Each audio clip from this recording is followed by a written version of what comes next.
afternoon all, my name's Georgina Thomas and I work for Trouw Nutrition. So you may know a little bit of Trouw Nutrition from our sort of mineral and premix days, but we're also a manufacturer of milk replacer as well.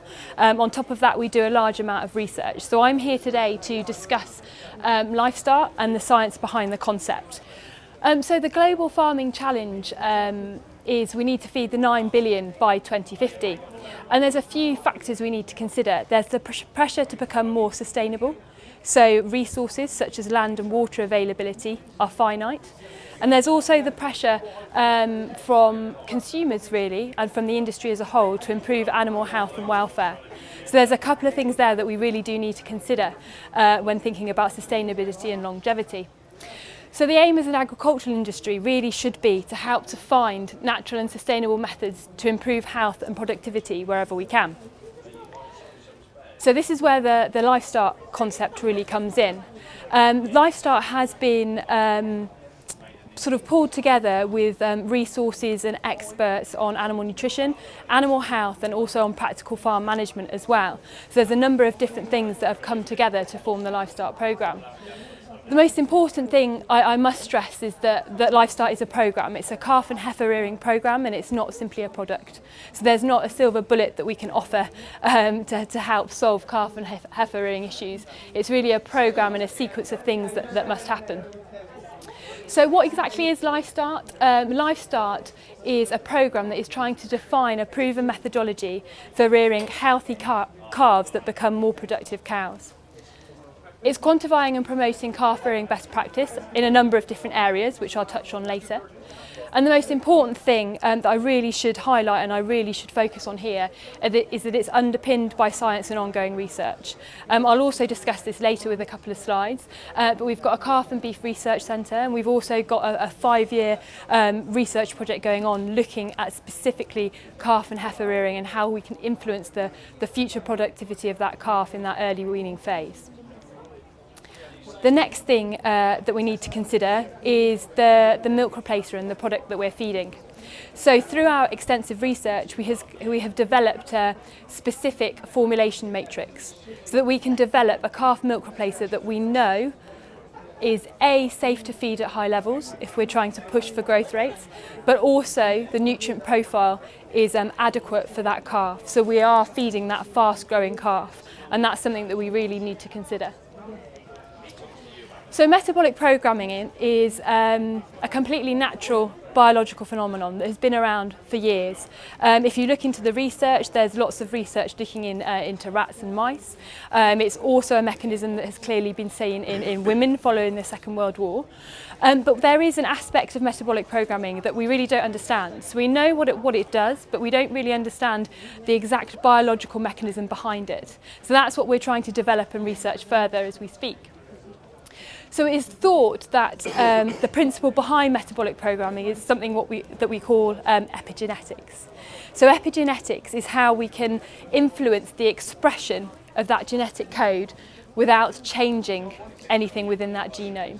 So for example, how we can have an external influence, such as nutrition, that can change how those genes are expressed and how those genes are shown in an animal without actually making any genetic changes. So what we're really doing is exploiting the genetic potential of that animal rather than trying to make any changes. So through our LifeStart trials, which I'll touch on a little bit later, as I said, we are trying to discover and investigate the exact mechanism behind metabolic programming. Because if we understand that, then we can exploit it further and we can proceed with research even further as well. As I said, metabolic programming and the theme of epigenetics isn't new. These are just two Time magazine covers.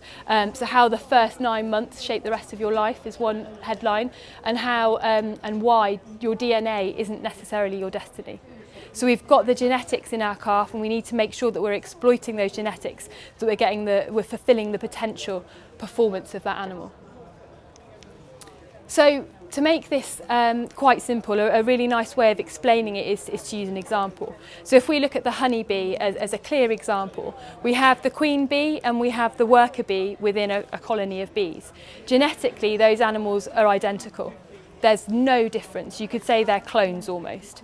The difference is that queen bee receives royal jelly, which is a nutrient-dense feed.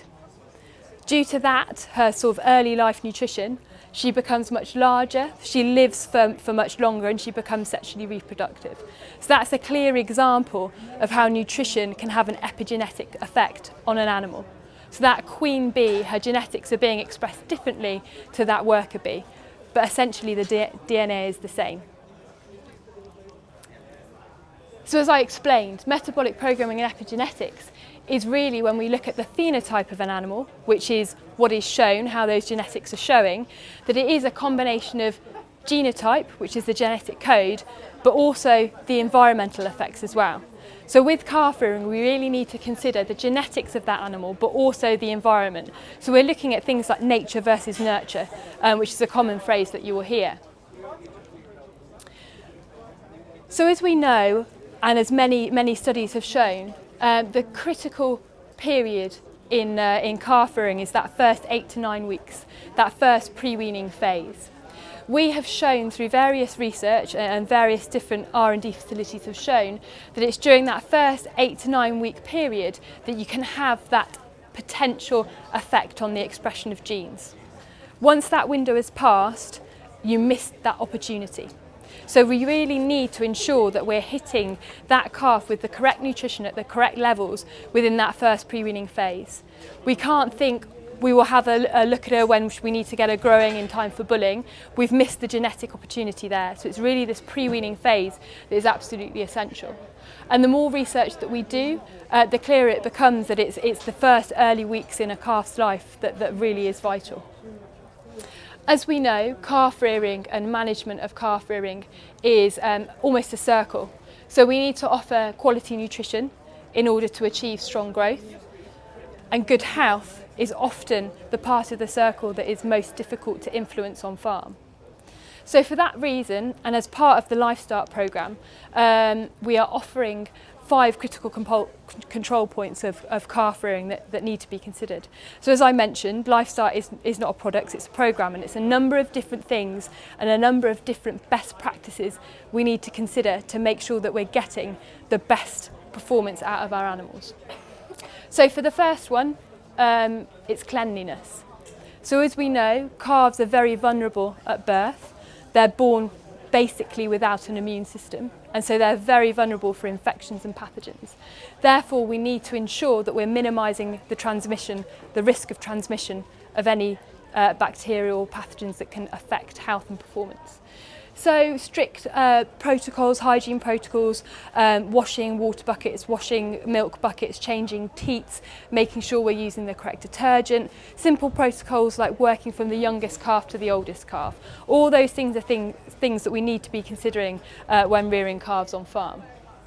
The second one is colostrum, which I'm sure everyone talks about now with regards to calf nutrition, and I don't think you can ever do a presentation without talking about colostrum. But colostrum is that nutrient-dense feed that is essential for calf performance and calf health and calf immune status within those first few weeks, and I've got a couple of slides which I'll touch on that. But best practice and our advice would be try and feed 10% of body weight within the first 6 hours. As we know with colostrum, there's a number of different things to consider. So there's colostrum quality, there's the timing of the feed of colostrum, and there's also things like colostrum cleanliness. So there's multiple things that we need to consider with colostrum, but it really is vital and has a huge effect on performance. So comfort is the third C, and when we're talking about comfort, we're talking about the environment. So it being dry, it being bright, it being well ventilated. So simple things like we know a calf will spend 17 to 19 hours of its day lying down. Therefore, we need to make sure that that area is comfortable and appropriate for that amount of time. If the calf is lying down, she's resting and she's not using energy for keeping herself warm or keeping herself dry. So a clean, dry bedding is really essential. You'll often see people doing the drop knee test in a calf bed, the 2-minute test, that if you can drop on your knees and if you can come back up and your knees are dry, then it's fine. If you're coming back and your knees are wet or soiled, then something needs to be done about it. With regards to comfort, people often talk about calf nesting scores. So you can see and you can evaluate calf bedding depth and calf and bedding quality when looking at nesting scores, how snuggled a calf is in that straw. That's an important thing to consider as well. So the next thing down is calories. So how are we supplying that nutrition to that calf? So as I mentioned, we really want to be exploiting the genetic potential of that calf. Therefore, we really need to be feeding nutrition in an efficient method. So we want to be feeding a high quality milk replacer that's formulated with that fast growing calf in mind. And we really should be, as part of the LifeStart programme, we would suggest 150 grams a litre as a concentration with a minimum of 900 grams being fed.